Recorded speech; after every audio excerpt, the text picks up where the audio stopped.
बिस्मिल्लाहिर्रहमानिर्रहीम। नाज़रीन अस्सलाम वालेकुम। मैं हूं आपका मेज़बान साबिर शाकिर वफाकी दारुल इस्लामाबाद से कुछ ताज़ा तरीन इत्तलाआत के साथ।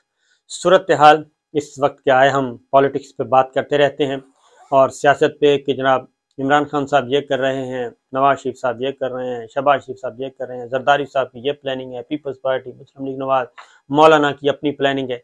ये सारी गुफ्तगू करते रहते हैं और पॉलिटिक्स में, लेकिन इससे एक बड़ा मसला, एक बड़ा अलमिया जन्म ले रहा है और वो बहुत ज़्यादा ख़तरनाक है। अगर उस पे काबू ना पाया गया तो हम पिछले 20-22 साल जो कुर्बानियाँ दी हैं पाकिस्तान के अवाम ने, पाकिस्तान के इदारों ने, पाकिस्तान की मुसल्लह अफवाज ने, हमारे नौजवान फ़ौजी अफसरों ने अपना खून दिया है, अपनी शहादतें दी हैं और फिर APS हमारे जो बच्चे थे उनको ज़िबा किया गया। आर्मी पब्लिक स्कूल की बात कर रहा हूँ, उनकी कुर्बानियाँ हैं। उन 250-300 घरानों में क्या होगा जब ये अलमिया दोबारा जन्म लेगा?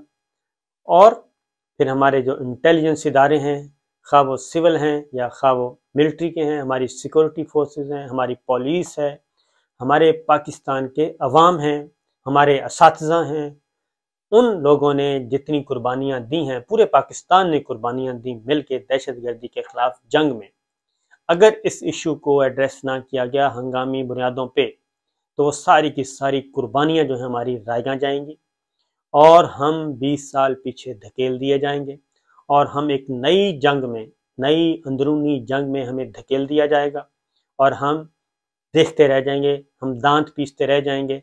ये कुछ हो रहा है जिसकी तरफ मैं आपको तवज्जो दिला रहा हूँ। उसकी मैं डिटेल्स आपको देता हूँ, कोई अच्छी डिटेल्स नहीं है लेकिन अलार्मिंग है और हमारे पूरी रियासत पाकिस्तान को जागने की ज़रूरत है। हमारे इदारों को हंगामी बुनियादों पे, इनकलाबी हंगामी जंगी बुनियादों पे इक़दामात की ज़रूरत है। ये आप शेयर करता हूँ। लेकिन हमारे जो हुक्मरान हैं, हमारे जो इस वक्त हुक्मरान इत्तेहाद है, वो क्या कर रहा है? असल मसला ये है और वो इस तरफ कोई तवज्जो क्यों नहीं दे रहा? सूबाई हुकूमतें शोर मचा रही हैं, सूबाई हुकूमतों को तरजीह क्यों नहीं दी जा रही? उनकी आवाज़ पे लब्बैक क्यों नहीं कहा जा रहा? ये सारी बातें मैं आपसे शेयर करता हूँ क्योंकि हमारे पास प्लानिंग मौजूद है, सब कुछ मौजूद है, नेशनल एक्शन प्लान मौजूद है, लेकिन वो हमने सर्द खाने में रद्दी की टोकरी में डाला हुआ है। हमारे यहाँ क्या हो रहा है जी? हमारे यहाँ हो रहा है 29 नवंबर के इर्द गिर्द सारी सियासत घूम रही है, किसने रहना है किसने नहीं रहना, इस पर घूम रही है। आपस में मुलाकातें हो रही हैं, पेशकशें हो रही हैं, ये ले लें, ये दे दें, ये हो रहा है। और पंजाब हमें दे दें, बलूचिस्तान हमें दे दें, खैबर पख्तूनख्वा हमें दे दें, इस तरह की बातें हो रही हैं। मौलाना फजलुर रहमान साहब बलूचिस्तान हुकूमत में शामिल होना चाहते हैं और बिल आखिर बलूचिस्तान की हुकूमत ने मौलाना को कहा, जनाब आ जाएं, हमारी बलूचिस्तान हुकूमत में शामिल हो जाएं और अपने नाम दें और काबीना में मज़े लूटें। ये चीज़ मौलाना फजलुर रहमान साहब को ऑफ़र की गई है। मौलाना फजलुर रहमान साहब क्या चाहते थे? गवर्नरशिप चाहते थे। अभी तक मुस्लिम लीग नवाज ने किसी को कुछ नहीं दिया, ना पंजाब की गवर्नरशिप उन्होंने अपनी ले ली थी, खैबर पख्तूनख्वा में गवर्नरशिप कुछ नहीं, कराची में गवर्नर नहीं, बलूचिस्तान में गवर्नर नहीं। वो मौलाना फजलुर रहमान साहब चाहते थे, ANP चाहती थी, पीपल्स पार्टी चाहती थी, MQM चाहती थी, कुछ नहीं मिला। वो है फुल स्टॉप लगा हुआ है, सबको गोलियां दी जा रही हैं, लॉलीपॉप दिया जा रहा है। अब मौलाना फजलुर रहमान साहब क्या चाहते हैं जी? मौलाना फजलुर रहमान साहब बलूचिस्तान में हुकूमत चाहते हैं क्योंकि और किसी जगह पे तो आ नहीं सकते, फेडरल में आ गए हैं। अब बलूचिस्तान में उनकी जमात मौजूद है तो वहाँ पे बलूचिस्तान अवामी पार्टी और पाकिस्तान तहरीक इंसाफ की मखलूत हुकूमत है और वज़ीर आला साहब ने पेशकश कर दी है मौलाना को कि आएँ जनाब, अपने नाम दें और काबीना में शामिल हो जाएँ। अब मौलाना फजलुर रहमान साहब ने शर्त रखी है कि सबसे पहले पाकिस्तान तहरीक इंसाफ को आप अपने इत्तेहाद से निकालें, उनके वज़ीरों को फ़ारिग करें, उनके मुशीरों को फ़ारिग करें, तो तब मैं आपकी बलूचिस्तान हुकूमत में हमारी JUI आएगी। ये शर्त रखी। अब इस पे देखते हैं, इसकी 2-3 वजूहात हैं जी। एक तो यह है कि मौलाना फेस सेविंग चाहते हैं कि जनाब उन पर तनकीद बहुत होगी कि आप तो PTI हुकूमत का हिस्सा बन गए हैं बलूचिस्तान में चंद वजारतों के लिए। दूसरा ये भी है कि पाकिस्तान तहरीक इंसाफ वहाँ से निकलेगी, काबीना छोड़ेगी, मुशीर, वो जो सीटें खाली होंगी, वो वजारतें खाली होंगी, उस तरफ फिर वो कहेंगे कि जनाब ये दें और प्लस कुछ और भी दें, मैक्सिमम लिया जाएगा। जैसे मरकज़ में उन्होंने मैक्सिमम हिस्सा लिया है और हो सकता है इस दौरान वो ये भी कहें कि जनाब हमें بلوچستان کی پھر گورنرشپ دے دیں، بارگین مولانا اچھا کرتے ہیں اور پولیٹیکلی۔ پھر انہوں نے ایک اور بھی خبر سنا دی ہے، اپنی حکومت اپنی پارٹی کے ساتھ خطاب کیا ہے، اس میں انہوں نے کہا جی کہ ہمیں 100% میں آپ کو خوشخبری دے رہا ہوں کہ یہ یقین ہے مجھے کہ عمران خان صاحب اب دوبارہ نہیں آئیں گے، ان کو اٹھا کے ہم نے باہر پھینکوا دیا ہے، ان کا اقتدار چھین لیا ہے، اور یہ جو فتنہ ہے یہ زمین بوس ہو گیا ہے۔ اور آئندہ بھی وہ کہتے ہیں کہ میں یقین دلاتا ہوں آپ کو، ظاہر ہے ان کو کسی نے یقین دلایا ہوگا تو ہی وہ کہہ رہے ہیں کہ عمران خان اب اقتدار میں نہیں آ سکیں گے، اور سیاسی نظام سے وہ بالکل ان کو اٹھا کے باہر پھینک دیا گیا۔ یہ بات بھی انہوں نے کی ہے۔ لیکن دوسری جانب جو چیزیں میں آپ کو بتاتا ہوں، دو، ایک تو ہم نے کراچی میں بہت مشکل سے امن قائم کیا تھا، بہت مشکل سے، اور اس میں بھی آپ کو معلوم ہے کہ ہر روز بھتہ خوری اور گولی مار ہر چیز یہ چل رہی تھی، جب چاہت مار دیا جاتا تھا، اور بھتے وصول کیے جا رہے تھے، پرچیاں وصول کی جاتی تھیں، پرچیاں آتی تھیں، فیکٹریوں کو تک کو آگ لگا دی گئی، اور زندہ لوگوں کو جلا دیا گیا، سینکڑوں لوگوں کو زندہ جلا دیا گیا کراچی میں۔ اسی طریقے سے ہمارے سینکڑوں بچوں کو اے پی ایس میں جو کیا گیا وہ تکلیف دے، یہ ساری چیزیں ہوتی، یہ ہمارے قبائلی علاقوں خیبر پختونخوا میں بھی یہی ہو رہا تھا، بلوچستان میں بھی یہی ہو رہا تھا، کراچی میں بھی یہی ہو رہا تھا۔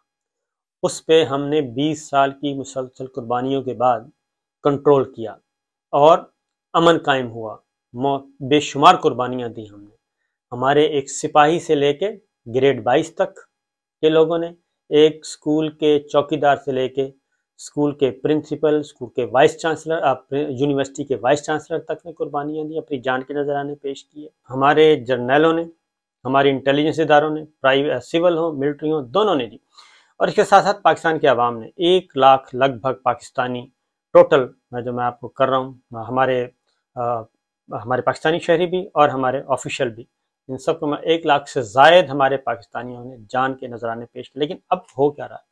خطرناک صورتحال کراچی میں بھی دوبارہ سے یہ بھتہ خوری، پرچیوں کا سلسلہ شروع ہو چکا ہے، اور بڑے بے رحم انداز میں اور بہت تیزی سے اسٹریٹ کرائم بڑھ گیا ہے، پرچیاں آنا شروع ہو گئی ہیں کہ بھتہ دیا جائے، اور اس میں پولیس بالکل کراچی جیسے پولیس چیف جو ہیں وہ بے بس نظر آ رہے ہیں، اور وہ لوگوں کو کہہ رہے ہیں اپنی مدد آپ کے تحت کریں۔ اور دوسری جانب جو ہمارے قبائلی علاقہ جات خیبر پختونخوا کو جو علاقہ ہے، سیٹلڈ علاقے ہیں، وہاں پہ دوبارہ پھر شروع ہو چکی ہے جی، جنگجو دوبارہ واپس آ رہے ہیں، کالعدم تنظیموں کے لوگ آ رہے ہیں، اور وہاں پہ بھی بھتہ خوری کا سلسلہ، پرچیاں آ رہی ہیں، اور خودکش حملوں کا سلسلہ شروع ہو چکا ہے۔ اور جن علاقوں میں، یعنی کہ یہ سارے علاقے ہم خود رپورٹ کرتے رہے ہیں مسلح افواج کے ساتھ جا کے، جتنے بھی ہیں دہشت گردی کے خلاف جنگ میں، ضرب عضب تھی، رد الفساد تھا، اور سوات آپریشن تھا، یہ سارے کے سارے ہم نے، دیر کے علاقے ہیں، سوات کا علاقہ ہے، بنیر ہے، آگے پھر جو متاثرہ علاقے ہیں، قبائلی علاقہ جو ہوتے تھے، جو اب خیبر پختونخوا کا حصہ ہیں، پاک افغان بارڈر تک ہم جا کے یہ کور کرتے رہے ہیں، اور یہ علاقہ صاف کروایا تھا۔ اب کیا ہو رہا ہے؟ اب سوات ہے، مٹا ہے، بالاسور ہے، پیوچار ہے، چپریال ہے، شکر درہ ہے، اور اسی طریقے سے مالم جبہ یہ سوات کے علاقے ہیں، منگلور ہے، منگورا ہے، خازخیلہ ہے، اور شاڈیل قبل ہے، دیر ہے، اور سکائی لینڈ ہے، عشیر درہ ہے، قبل ہے، علم کی پہاڑی ہے، یہاں پہ یہ سب کچھ جی دوبارہ سے یہ ہتھیار لوگوں نے اٹھا لیے ہیں، اور دوبارہ سے یہ سلسلہ شروع ہو چکا ہے، اور ملیٹنٹس آ رہے ہیں اور جنگجو آ رہے ہیں۔ تو اگر ان مسائل کی طرف یہ فوری توجہ نہ دی گئی تو یہ ساری کی ساری پالیٹکس جو ہے وہ دھری کی دھری رہ جائے گی، اور میرا خیال ہے کہ ہمارے ریاستی اداروں کو بھی، ہمارے مسلح افواج کو بھی اس طرف توجہ دینی چاہیے، کیونکہ جس طریقے سے یہ تیزی سے پھیل رہا ہے، میری کافی وہاں پہ مقامی لوگوں سے بات بھی ہوئی، وہ بھی اس کو بہت سنگین ترین خطرہ قرار دے رہے ہیں آنے والے دنوں میں اگر اس پہ توجہ نہ دی گئی۔ اور یہی کام کراچی میں ہو رہا ہے، اور یہی کام ہو رہا ہے ادھر ہمارے خیبر پختونخوا کے علاقوں میں۔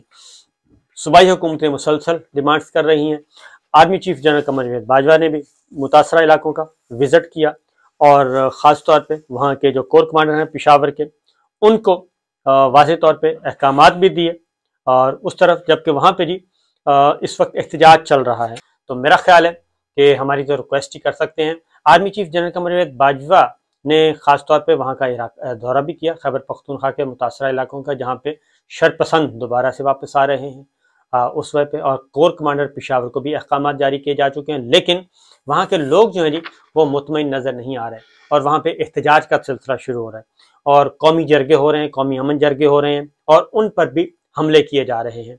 और वहाँ पे जो इस वक्त लोगों की अप्रोच है वो कहते हैं कि हम अपनी मदद आपके तहत फिर हथियार उठाएंगे, और अगर इस तरह से हुआ तो ये ख़तरनाक काम होगा। जब तक हमारी मुसल्लह फ़ौज और हमारे जो प्रोफेशनल इदारे हैं उनकी मदद हासिल ना हुई तो वहाँ पे एक लड़ाई शुरू हो सकती है, बल्कि शुरू हो चुकी है वहाँ पे जो मेरी बात हुई है। और ख़ास तौर पे जो सिविल इंतज़ामिया है उसमें इतनी सख्त वो कहते हैं जी नज़र नहीं आ रही कि वो इसका मुकाबला कर सकेंगे। और वहाँ पे अब क्या हो रहा है, वहाँ पे अब लोग जो हैं वो जो मुकामी लोग हैं वो अपना वो कहते हैं जी हम खुद मज़ाहमत करेंगे, खुद हथियार उठाएंगे। और अगर ऐसा होता है तो ये भी कोई मैं कहता हूँ कि वक्ती तौर पे तो शायद कुछ हो जाए, क्योंकि ये बात ध्यान में रखनी चाहिए कि 2006, 7 और 8 3 सालों में यहाँ का जो अमन है मुकम्मल तौर पे तबाह हो गया था। वहाँ की सिविल एडमिनिस्ट्रेशन मुकम्मल तौर पे मफलूज होकर रह गई थी और एक तवील थका देने वाला ऑपरेशन शुरू हुआ था, स्वात ऑपरेशन से सिलसिला शुरू हुआ था। और उसके बाद फिर ज़रब अज़ब है, रद्दुल फसाद है, ये सारे के सारे मुख्तलिफ अदवार में ये ऑपरेशन चलते रहे और ये दुनिया भर में पाकिस्तान की ये कामयाब तरीन मॉडल समझा जाता है कि पाकिस्तान ने ये अचीव किया।